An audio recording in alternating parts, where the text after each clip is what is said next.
পড়ছি পল্লী কবি জসীমউদ্দীনের রাখাল ছেলে কবিতাটি। রাখাল ছেলে, রাখাল ছেলে, বারে ফিরে যাও, বাঁকা গায়ের পর টিপে কোথায় চলে যাও? ওই যে দেখো নীল আলো, সবুজ ঘেরাকা, কলা পাতা দোলায় যাব, শিশির দোলায় পা।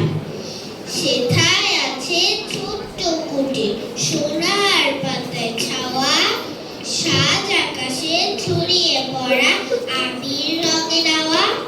সেই ঘরেতে একলা বসে ডাকছে আমার মা, সেথায় যাব ও ভাই, এবার আমায় ছাড়ো না। রাখাল ছেলে, রাখাল ছেলে, আবার কোথা দাও? পূব আকাশে ছাড়লো সবে রঙিন মেঘের নাও। ঘুম হতে আজ জেগেই দেখি শিশির ছড়া ঘাসে, সারা রাতের স্বপ্ন